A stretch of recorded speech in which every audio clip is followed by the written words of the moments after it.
Mumun Boy bela diri usai tertawa dituntut 8 tahun bui. Gila?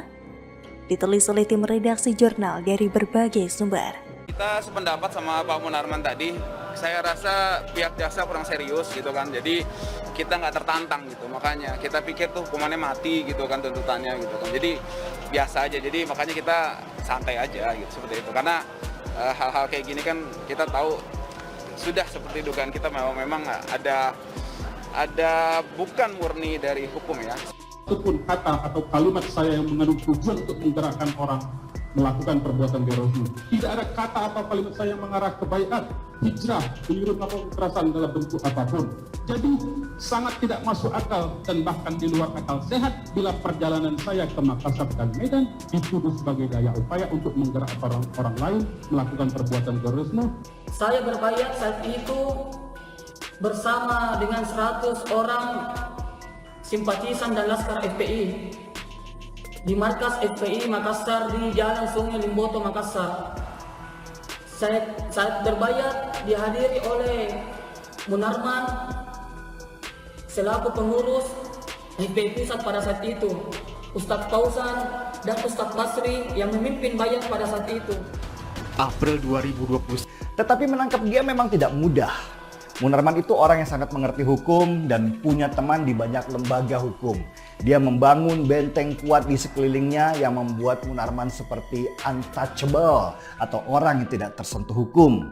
Lihat aja waktu dia menyiram teh ke seseorang praktisi pendidikan dalam siaran langsung di stasiun televisi. Apa orangnya melaporkan Munarman? Enggak kan?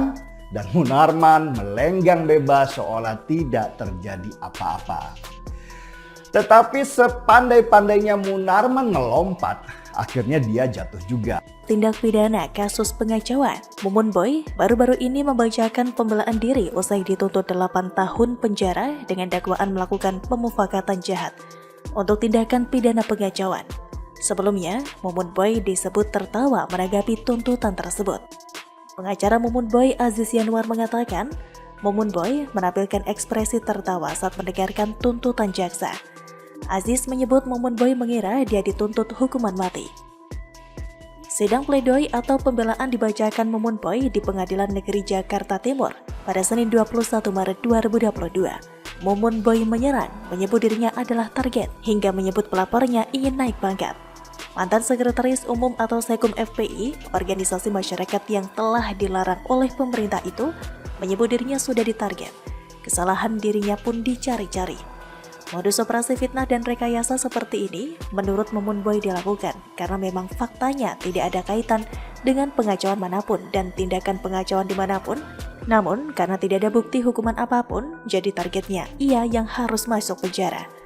Mumun Boy lalu menyinggung perihal pembubaran FPI dan insiden 6 laskar FPI yang dilakukan di luar akal sehat.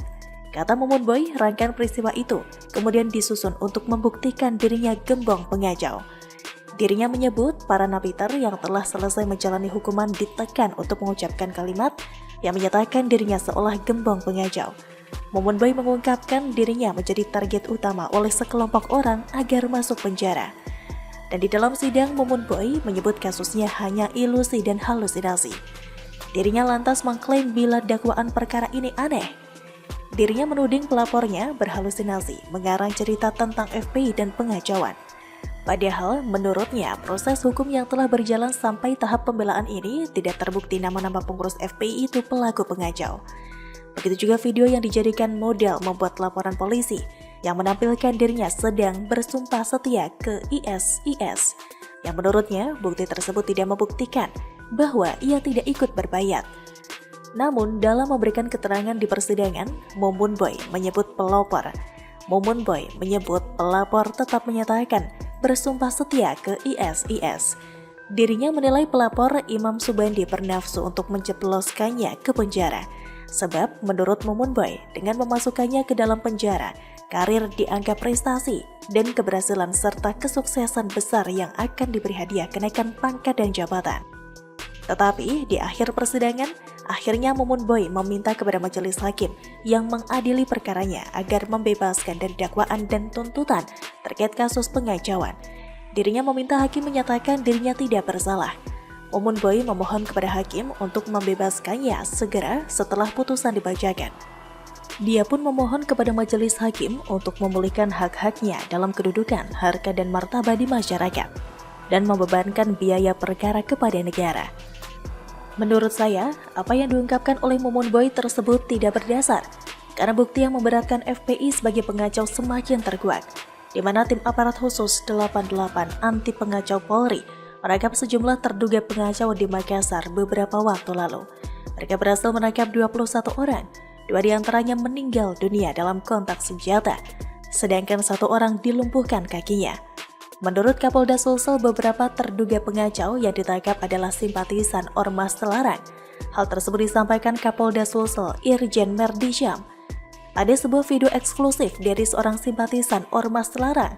Video tersebut berisi pengakuan Ahmad Aulia sebagai simpatisan FPI yang berbayat kepada IS.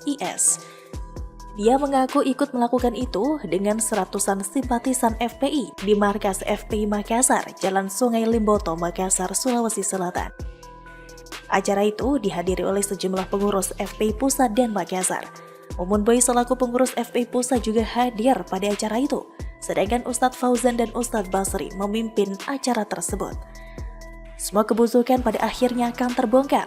Tidak peduli serapi apapun mereka menyimpannya, meski berkedok dan berjubah agama, terlihat jelas kalau mereka ini memang radikal dan sangat berbahaya. Dan apa yang diungkapkan oleh Mumun Boy hanya untuk menutupi dan membela diri. Bagaimana kalau menurut Anda?